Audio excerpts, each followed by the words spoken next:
আসসালামু আলাইকুম বন্ধুরা, কেমন আছেন সবাই? আবারও আমার এই ছোট্ট চ্যানেলে সবাইকে স্বাগতম। আমি আজকে সিলেটের ঐতিহ্য একটা পিঠা নুনের গড়া বা নুনের বড়া তৈরি করব। এই পিঠাটা খেতে যে এতই মজা, একবার তৈরি না করলে কিছুতেই বুঝতে পারবেন না। তো চলুন দেখে নেই। তার জন্য আমি এখানে নিয়েছি একটা ফ্রাই প্যানে 1.5 কাপ পরিমাণ পানি। 1.5 কাপ পানি দিয়ে এখানে আমি এখন 1.5 চামচ লবণ দিয়ে দেবো। তারপর এখানে দিয়ে দিচ্ছি 1 টেবিল চামচ পরিমাণ পেঁয়াজ বাটা। এরপর এখানে দিয়ে দেব 1 টেবিল চামচ পরিমাণ কাঁচামরিচ বাটা। এরপর দিয়ে দিচ্ছি 1/2 চা চামচ রসুন বাটা, 1/2 চা চামচ আদা বাটা। এরপর দিয়ে দিচ্ছি 1/4 কাপ পরিমাণ ধনিয়া পাতা কুচি। এখন সব কিছু একসঙ্গে নেড়ে চেড়ে নিব। এখানে আমার হলুদের গুঁড়াটা দিতে আমি ভুলে গিয়েছিলাম, যেটা আমি পরে দিয়েছি আর সেটা স্কিপ হয়েছে, ভিডিও করা হয়নি।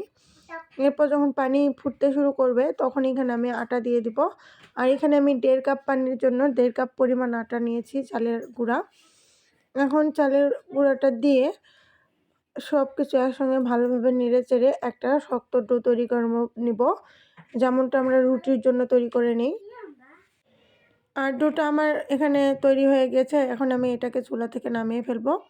আর চুলা থেকে নামিয়ে একটু ঠান্ডা হলে হাতে সহ্য করার মতো অবস্থাতে এটাকে এখন হাত দিয়ে খুব ভালোভাবে মথে নেব। আমি এখানে সামান্য পরিমাণ চালের আটা ইউজ করেছি। আর তারপরে সব কিছু একসঙ্গে ভালোভাবে মথে নিয়েছি। এখানে আমার মথা হয়ে গিয়েছে। আর এখন আমি এটাকে 3 ভাগে ভাগ করে নিচ্ছি। 3 ভাগে ভাগ করে নিয়ে এখন আমি এগুলো এক একটা করে রুটির মতো করে বেলে নেব। ঠিক যেভাবে আমরা রুটি তৈরি করে নেই সেভাবে এখন আমি এখানে রুটি তৈরি করে নিচ্ছি।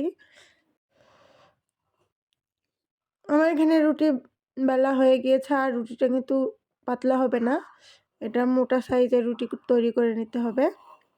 আর তারপর একটা গ্লাস দিয়ে আমি এভাবে কেটে নিচ্ছি। আপনারা চাইলে কুকিজ কাটার দিয়েও এটা কেটে নিতে পারেন। এখানে আমি এভাবে সবগুলো তৈরি করে নেব। এভাবে এখানে সবগুলো তৈরি করে নেওয়া হয়ে গেলে এখন এগুলোকে ভেজে নিতে হবে। আর আপনারা কিন্তু চাইলে এভাবে ডিপ ফ্রিজে সংরক্ষণ করে রাখতে পারেন মাসের পর মাস। এখন আমি একটা কড়াইয়ে পর্যাপ্ত পরিমাণ সয়াবিন তেল নিয়ে তেলটা গরম হলে এখানে একের পর এক পিঠা ছেড়ে দিয়ে আমি ভেজে নেব। আর দেখতেই পাচ্ছেন এগুলো দেওয়া মাত্রই কত সুন্দর ফুলে উঠছে। এগুলোকে খুব বেশি সময় না, 2-3 মিনিট ভাজলেই এই পিঠাগুলো রেডি। আর এভাবে এখানে আমি সবগুলো পিঠা এক এক করে ভেজে নেব। তো বন্ধুরা, আমার এই ভিডিও আপনাদের ভালো লাগলে অবশ্যই চ্যানেলটি সাবস্ক্রাইব করে পাশে থাকার অনুরোধ রইল। আর যারা যারা সাবস্ক্রাইব করেছেন তাদেরকে অসংখ্য অসংখ্য ধন্যবাদ। এখানে আমার সবগুলো পিঠা ভাজা হয়ে গিয়েছে। আর আমি আপনাদেরকে একটা এখানে ছিঁড়ে দেখাচ্ছি কত সুন্দর এটা ফুলে উঠেছে। আর ভিতরটাও পারফেক্টলি ভাবে হয়ে গিয়েছে।